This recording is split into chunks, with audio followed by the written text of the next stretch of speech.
परमपिता परमात्मा, बंदी छोड़,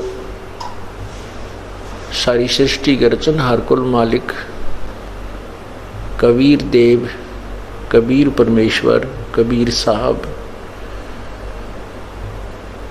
हम काल जाल में फंसी हुई अपनी आत्माओं को अपने निज घर की खबर, जानकारी, उस सतलोक का ज्ञान स्वयं ही बताने के लिए आते हैं। हमने अपने पैर पर स्वयं ही कवाड़ा मारा था, अपने पैर को आप ही काटा था, अपने परमपिता से हम दूर हुए थे। इस काल की इस नाटकबाजी को, ड्रामाबाजी को जो ये तप कर रहा था वहाँ पर सतलोक में, उसको देख कर के हम इस पर आसक्त हुए थे। अपने परमात्मा से हमारी श्रद्धा हट गई थी, इसके अंदर हमारी आसक्ता बढ़ गई थी। हम अपने पतिव्रता धर्म से गिर गए थे। और जब पतिव्रता धर्म से गिर जाते हैं आत्मा, उसका कहीं ठिकाना नहीं होता। हम अपने परमपिता से आस्था हटा करके इस काल भगवान ज्योति निरंजन ब्रह्म के ऊपर आसक्त हुए और उस जरा सी भूल की आज हम कितनी यातनाएं सह रहे हैं, कितना कष्ट उठा रहे हैं।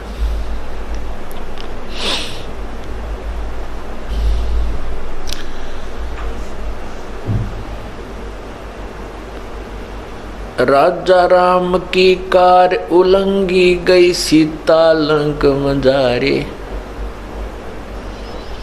10 मस्तक रावण के काटे, विभीषण को राज दिया रे। परमात्मा बंदी छोड़ कबीर परमेश्वर हमें याद दिलाते हैं कि जैसे यहाँ की जो कथाएं आपने सुन रखी है, क्योंकि हमारा धर्म पवित्र धर्म में जन्म हुआ, बचपन से ही हम जिन कथाओं की, जिन भगवानों की महिमा हम सुनने लगे थे, वो हमारे हृदय में समाई हुई हैं। उन्हीं के उदाहरण से हमें समझाने की चेष्टा करते हैं परमात्मा कि जैसे सीता जी ने जो लक्ष्मण जी ने कार लगाई थी कि इस रेखा के बाहर मत आना, इस रेखा से बाहर मत जाना, सीता जी को कहा था जब तक हम वापस नहीं आए तब तक आप इस रेखा से बाहर नहीं आना। अब सीता जी ने रावण को ना पहचान कर, वो एक साधु वेश में था और उसकी बातों में आकर के सोचा था कि इस रेखा से थोड़ा सा दूर जाऊंगी, इसमें क्या फर्क पड़ता है। अब वह तो उसकी सोच थी कि कुछ नहीं फर्क पड़ेगा, लेकिन जिन्होंने ये लगाई थी रेखा, वो जानते थे कि जिसका घर ही छूट गया है तो उसके ऊपर आपत्तियां कितनी ही आ सकती हैं। जिसका राज भी छूट गया है तो उस पर आपत्तियां और भी बहुत आ सकती हैं। लेकिन सीता जी ने उनकी बातों के, उनके वचनों का उल्लंघन किया, परवाह नहीं की और उसके प्रतिफल में कितना कष्ट उठाया।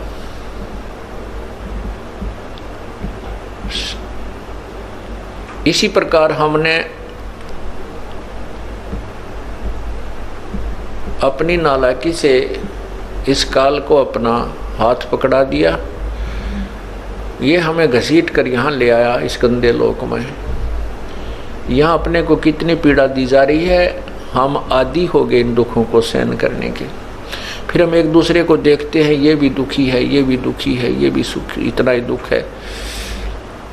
इस तरह हम एक दूसरे के दुख को देख करके हम अपने दुख को कम मान करके सुख महसूस कर लेते हैं। एक व्यक्ति के 2 पुत्र थे, दोनों ही मृत्यु को प्राप्त हुए। एक के 2 पुत्र थे, उसका एक ही मृत्यु को प्राप्त हुआ। तो जो जिसके दो में से एक मृत्यु हुई थी वो व्यक्ति वहाँ गया जिसके एक ही पुत्र था, उसी की मृत्यु हो गई थी। तो वो भी बहुत दुखी था, और जिसके दो में से एक पुत्र की मृत्यु हुई थी वो भी बहुत दुख महसूस कर रहा था। वहाँ जाकर जब उसको पता चला कि इसका एक ही पुत्र था इकलौता, वो भी मृत्यु को प्राप्त हुआ, तब उसने राहत की सांस ली है, भगवान शुक्र है मेरा एक तो जीवित है। तो इस करके उसने अपने उस महादुख को उस तुलनात्मक तरीके से अपने आप मान लिया, अपने आप सेटिंग कर लिया अपने मन की कि इससे तो मैं सुखी हूँ। हम इस प्रकार यहाँ इस घोर कष्ट को सहन करते हुए भी अपने इन दुखों को यही मान लेते हैं कि इससे तो मैं सुखी हूँ, और उस जो दूसरा जीवित है उसका क्या भरोसा है, ये कितने दिन रहेगा, यहाँ बुद्धि कभी नहीं जाती। और फिर हम गलतियों पर गलती करने लग जाते हैं, परमात्मा को नहीं पहचानते। ये सारी कथाएं सुना करके आपको परमात्मा की तरफ डाइवर्ट किया जाता है, आपके मन की दिशा परमात्मा की तरफ लगाई जाती है, जो कि हमने जो दूसरी दिशा में लगा रखी है। इसलिए ये कथाएं सुनाई जाती हैं, सत्संग सुनाए जाते हैं।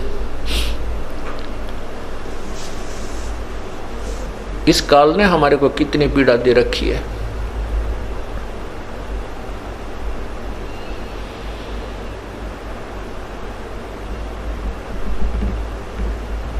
एक किसी भी पशु पक्षी के जीवन को आप देखिए, सर्दी का मौसम, जनवरी, दिसंबर जनवरी का महीना, और कुत्ते तथा कुतिया की योनि प्राप्त हो, शरीर प्राप्त है, गली में बाहर बैठा हुआ है, ऊपर से शीत लहर चल रही है, कभी हल्की हल्की वर्षा भी हो रही है, कभी तेज भी हो रही है, ओले भी गिर जाते हैं, और उस प्राणी को कहीं छुपने को स्थान नहीं है। जब वो 8 कमरे बना करके 8 कक्ष की कोठी में रहता था, 4 नीचे 4 ऊपर, फिर तीसरी अटारी कारों में चलता था, एक परमात्मा के नाम बिना, प्रभु की भक्ति के बिना आज वो नादान प्राणी कितना कष्ट उठा रहा है। सारी रात तो रिहर्सल हुई, सर्दी आई, ऊपर से वर्षा आई, वहाँ से उठकर भाग गया, फिर ओले आ गए, फिर भाग गया, कहीं पर भी उसको कोई स्थान नहीं मिला छुपने का।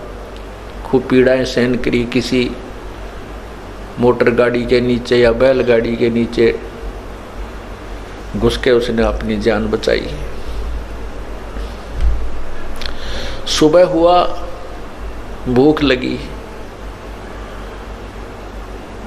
किसी का दरवाजा खुला, दाव सा लगा करके अंदर पहुंचा, अंदर जा करके रसोई की तरफ घुसा, क्योंकि महक आती है उसको अन्न की रसोई में। अब उसको रसोई में कौन जाने दे, और किसी घर के सदस्य ने देख लिया तो उसको भगवान तो वैसे निकाल दे, और निर्भाग सा उसके लठ मारे, टांग टूट जा, कमर में लगे तो चिल्लाता हुआ बाहर निकले। फिर वो भूख समाप्त तो नहीं हुई, लेकिन पीड़ा अधिक बढ़ जाने से थोड़ी देर भूख को भूल जाता है। कुछ देर के बाद फिर वो भूख सताती है तो दूसरे घर में जाता है, वहाँ उसकी किस्मत उसको टोक मिला या लठ मिला। यदि वहाँ भी उसको लठ मिल गया तो फिर कहाँ चलेगा वो, गांव से बाहर भागता है पूरी सपीटते हैं, और वहाँ क्या खाता है, फिर मल खाता है जाकर के, पेट भरने के लिए वो कुत्ता। और जब वो मनुष्य शरीर में था, उसको कितना भगवान का ज्ञान समझा लेते, कितनी बार समझाते, लेकिन उसके जू नहीं रेंगे थी, उसका जच्चा नहीं थी, यकीन नहीं, विश्वास नहीं होता था कि तेरे साथ या बिरान माटी होगी, तेरी ये दुर्गति भी हो जाएगी। पुण्यात्माओं, हमारी सोच एक जीव की है। चाहे हम कितने बुद्धिमान समझते हैं अपने आप को, चाहे हम कितने ही अक्षर ज्ञान युक्त, चाहे हम MA PhD कर लेते हैं, कितने बड़े डॉक्टर बन जाते हैं, लेकिन हम परमात्मा जैसी सोच, संत जैसी सोच नहीं रख सकते, क्योंकि हमारा क्षेत्र, हमारा जो विषय ही अलग हो जाता है, हमारी लाइन ही अलग होती है। संत और परमात्मा जो है उनके द्वारा दिया हुआ ज्ञान, क्योंकि संत परमात्मा का दिया हुआ ज्ञान ही बताता है और परमात्मा का ज्ञान कभी गलत नहीं हो सकता। हम चाहे अपनी जो बुद्धिमत्ता जिसको हम पूर्ण मान सके उसके आधार पर भले ही हम भगवान की बहुत सी क्रियाओं को रिजेक्ट कर देते हैं, लेकिन वो हमारे रिजेक्ट कर देने से वो रिजेक्ट नहीं होती। इसलिए हमने परमात्मा की प्रत्येक वाणी पर ध्यान रखना चाहिए, विचार अमल करना चाहिए, उनको सत्य माननी चाहिए। परमात्मा क्या बताते हैं?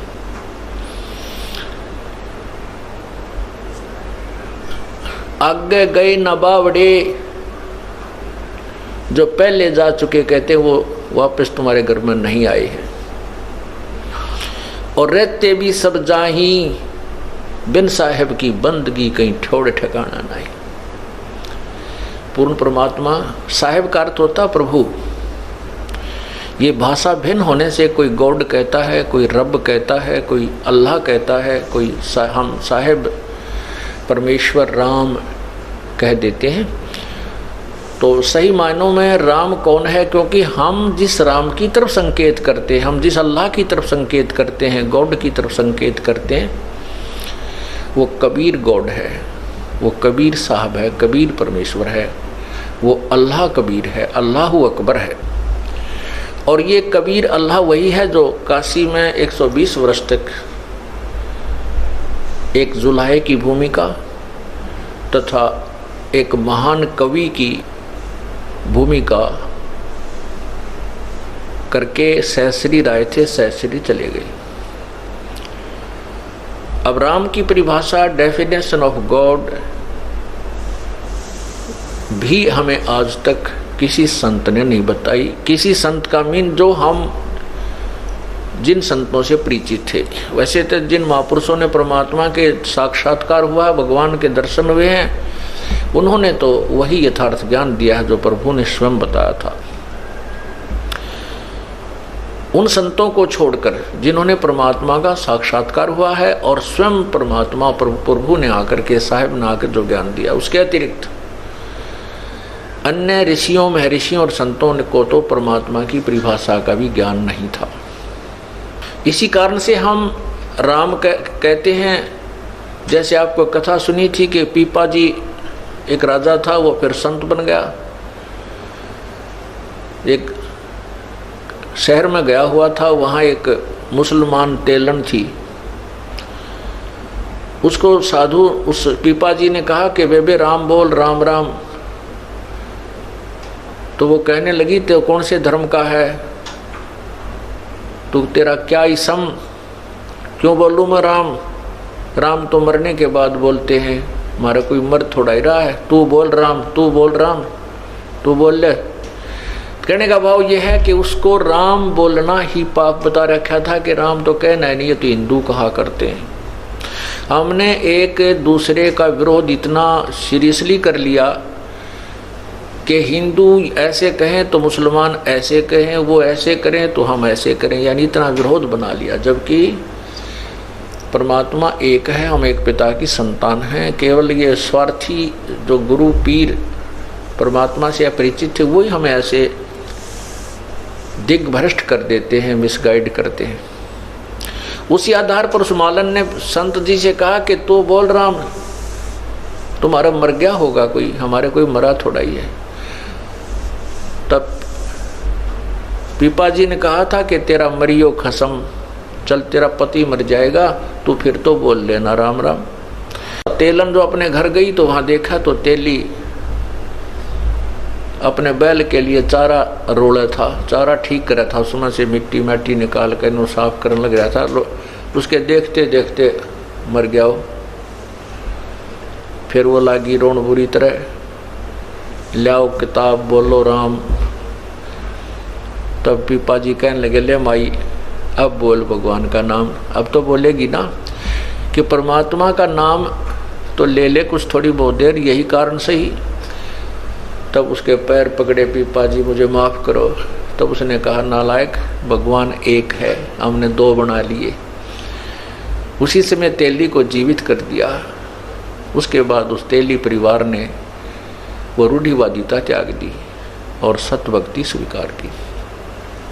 तो हमने भाषाहीन होने से, कोई राम कहता है, कोई अल्लाह कहता है, कोई बात नहीं। भाषाहीन होने से कोई दिक्कत नहीं। राम कहो चाहे अल्लाह को, गॉड कहो, रब कहो, खुदा कहो। तो वो कौन है, उसकी परिभाषा क्या है? प्रभु की जो परिभाषा है, सबसे पहले तो ये कि जैसे जिस भी प्रभु में जितनी शक्ति है वो उतना ही स्वामी है, उतना ही मालिक है। जिस प्रकार एक जिले के अंदर डिप्टी कमिश्नर होते हैं, वो भी साहब हैं, वो भी मालिक हैं अपने एक डिस्ट्रिक्ट के। फिर कमिश्नर भी साहब है, वो 4-5 डिस्ट्रिक्ट्स के ऊपर होता है, जिलों पर। फिर मंत्री साहब होता है, वो एक विभाग में मालिक है। फिर मुख्यमंत्री साहब होता है, वो एक स्टेट प्रांत में मंत्री साहब होता है, वो भी मालिक होता है। साहब में प्रभु, स्वामी। राम उसको अल्लाह कहो चाहे स्वामी कहो। और प्रधानमंत्री बहुत से राज्यों पर, बहुत से स्टेट्स के ऊपर मालिक होता है। और राष्ट्रपति पूरे राष्ट्र पे जो है ओवरऑल कंट्रोलर होता है। तो वो भी साहब है, राष्ट्रपति साहब, प्रधानमंत्री साहब। तो अब हम जैसे यहाँ ब्रह्म बोला जाता है, वैसे ब्रह्म का अर्थ भगवान होता है, ब्रह्म कहो। अब यहाँ जैसे कोई भी किसी ऑफिस में काम करते हैं, जैसे हम ऑफिस में काम करते थे, ये दास जेई लगा हुआ था, तो एक्शन ऑफिस में जाते थे तो वहाँ के क्लर्क लोग यही बोलते थे कि साहब का ऐसा आदेश है, साहब ने ऐसा कहा। तो बार बार नहीं कहते थे एक्शन साहब, उनका अंडरस्टूड साहब था। वहाँ सुनने वाले को भी अंडरस्टूड था, बोलने वाले को भी अंडरस्टूड था कि साहब कौन है। तो उस डिवीज़न का वो साहब अंडरस्टूड था। तो इसी प्रकार जैसे यहाँ इस 21 ब्रह्मांड में जो राम बोला जाता है, ब्रह्म बोला जाता है, तो यहाँ जब हम ब्रह्म बोलते हैं, अपने परमात्मा की वाणी में ब्रह्म शब्द आता है, गीता जी में ब्रह्म शब्द है। तो ब्रह्म का अर्थ है 21 ब्रह्मांड का मालिक, जो राम यानी ज्योति निरंजन, ये काल, इसको ब्रह्म, ये भी भगवान है, ईश है। लेकिन परब्रह्म क्यों कहा गया? कि इससे नेक्स्ट जो इससे नेक्स्ट जो परमात्मा है वो भी नेक्स्ट ब्रह्म, नेक्स्ट भगवान, अगला भगवान। और पूर्ण ब्रह्म इसलिए कहा गया क्योंकि ब्रह्म भी बहुत हैं, परब्रह्म भी बहुत है, उसके अंतर्गत बहुत से लोग हैं, इसलिए पूर्ण ब्रह्म बोला गया। पूर्ण भगवान, पूर्ण परमात्मा, कंप्लीट गॉड, ऑलमाइटी गॉड, यानी वो भी राम है और वो सबके ऊपर परमात्मा। इसलिए ब्रह्म, परब्रह्म, ब्रह्म माने भी भगवान होता है। जैसे ईश बोलते, ईश, ईश माने स्वामी। जैसे नरेश, नर जमा में ईश, नरेश राजा को कहते हैं, आदमियों का स्वामी, आदमियों में का मालिक, नरेश। जैसे मृगेश बोलते हैं, मृगेश का अर्थ होता है शेर, जो जंगली चौपाए जानवरों में मालिक, उनका प्रधान, उनका स्वामी। ऐसे ही ईश माने स्वामी, नर जमा में ईश, नरेश। ऐसे ही ईश का अर्थ होता स्वामी। ईश है 21 ब्रह्मांड का मालिक, ईश माने भी भगवान होता, ईश। इसलिए इसको ईश्वर, परमेश्वर 3 शब्दों में इसलिए डिवाइड किया गया है क्योंकि ईश माने ब्रह्म, ईश इक्वलेंट टू ब्रह्म, ईश कहो चाहे ब्रह्म कहो। भगवान ईश माने प्रभु और ब्रह्म माने भी प्रभु। और ईश्वर, जैसे हम ब्रह्मा जी को भी ईश हैं, विष्णु जी भी ईश हैं, स्वामी हैं, मालिक हैं, साहब हैं, शिव जी भी साहब हैं। ये अपने एक ब्रह्मांड में एक विभाग के स्वामी हैं, एक विभाग के ईश हैं, भगवान हैं। अब इनका पिताजी जो है ये इनके ऊपर ईश है, इनके ऊपर स्वामी है। तो इस ब्रह्मांड में जो ईश है, ब्रह्म है, ये ब्रह्म है, काल ब्रह्म है, ज्योति निरंजन है, इसको हम ईश मानकर चलते हैं। और इससे बड़ा जो है जो ईश्वर, ईश्वर माने जो भगवानों में श्रेष्ठ, और परमेश्वर जो ईश्वर, ईश माने स्वामी, वर माने श्रेष्ठ, यानी भगवानों में श्रेष्ठ, और सब भगवानों में श्रेष्ठ से का भी श्रेष्ठ, परम श्रेष्ठ। वर माने पति भी होता है, ईश्वर, वर वधु। तो ईश्वर का अर्थ है उस स्वामी का भी, उस ईश का भी पति, मालिक, ईश्वर। और परमेश्वर,